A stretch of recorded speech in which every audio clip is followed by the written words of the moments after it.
This morning's scripture is from Matthew 5. Matthew 5, beginning at verse 1.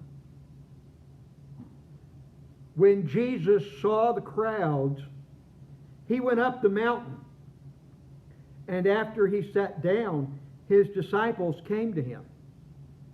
Then he began to speak and taught them, saying, Blessed are the poor in spirit, for theirs is the kingdom of heaven.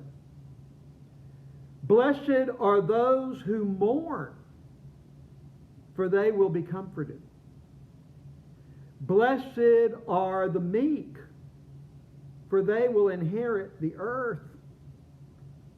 Blessed are those who hunger and thirst for righteousness, for they will be filled. Blessed are the merciful, for they will receive mercy. Blessed are the pure in heart, for they will see God. Blessed are the peacemakers, for they will be called children of God. Blessed are those who are persecuted for righteousness' sake, for theirs is the kingdom of heaven. Blessed are you when people revile you and persecute you and utter all kinds of evil against you falsely on my account. Rejoice and be glad, for your reward is great in heaven. For in the same way they persecuted the prophets who were before you. It was the last Sunday of October 1990. A Sunday morning. And early on a Sunday morning, the telephone rang in the parsonage. Now, you don't want a telephone call to the parsonage early on a Sunday morning, because you know that means something can't wait until you get to church. And so it was, this could not wait. One of the young adult men of our church family had been coming back to Union from Meridian in the late night, or it may have been more likely the early morning. And there had been a collision, and he had died. Not the call you want to get. Not early on a Sunday morning, not any time, really.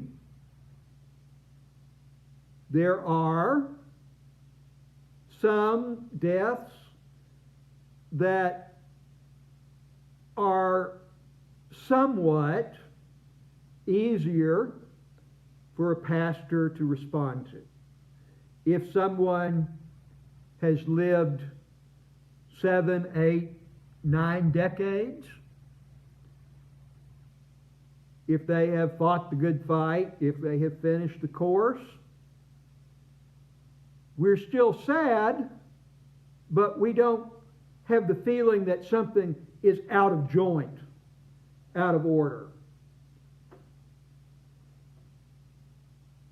Harder deaths are a child, either from illness or from trauma,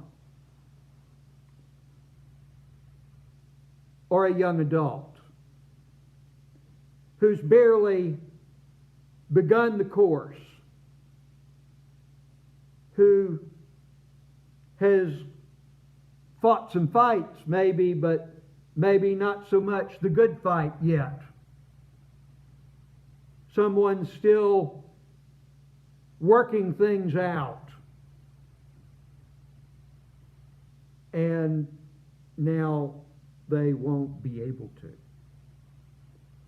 We were at the family house, kind of milling about smartly, not really knowing anything to say, not knowing quite what our presence might be. We were just there together in our shock and grief. In the middle of that week came the funeral. And the sanctuary at Union had been built at a time when there were many more people in Union than there were by 1990.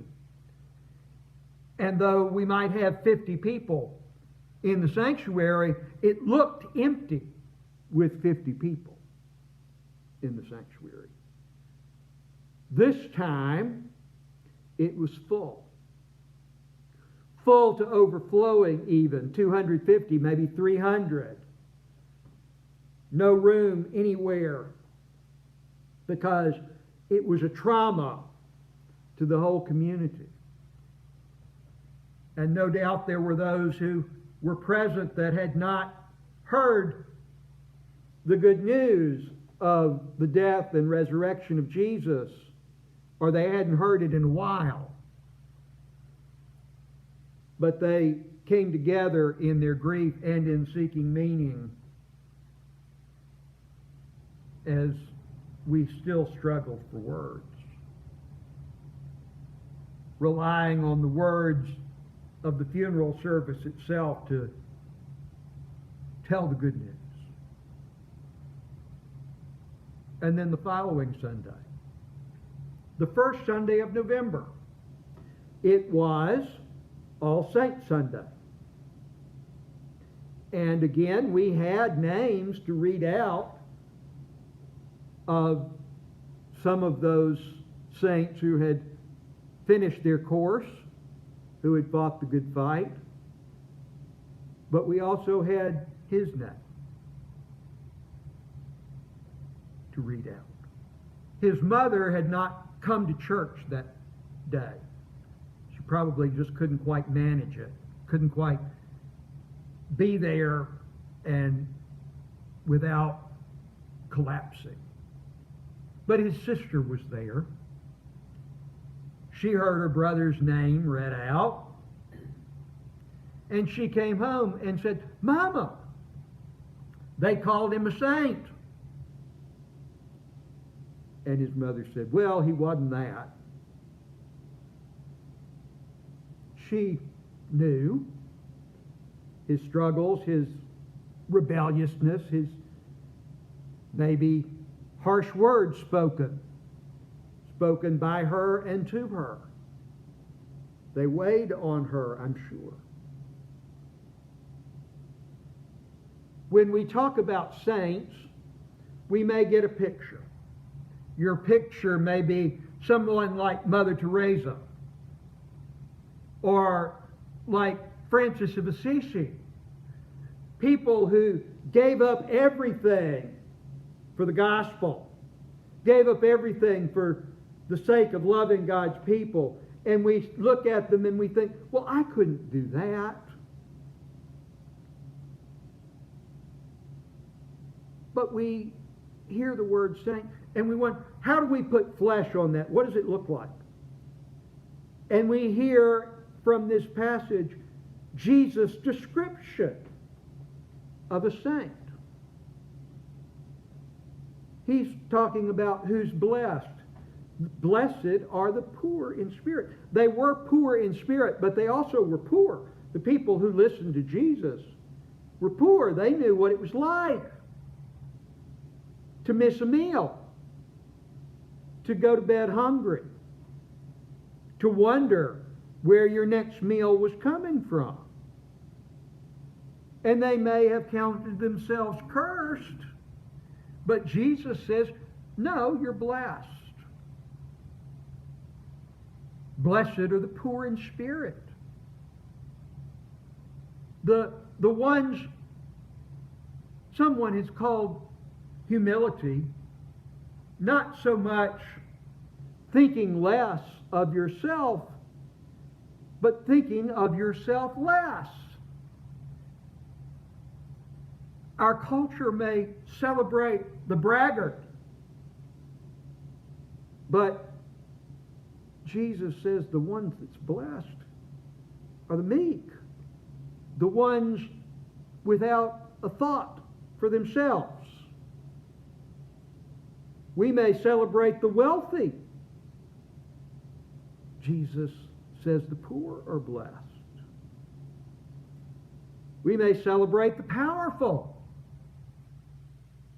the ones who have the capability to destroy. Jesus says the peacemakers are the ones who are blessed.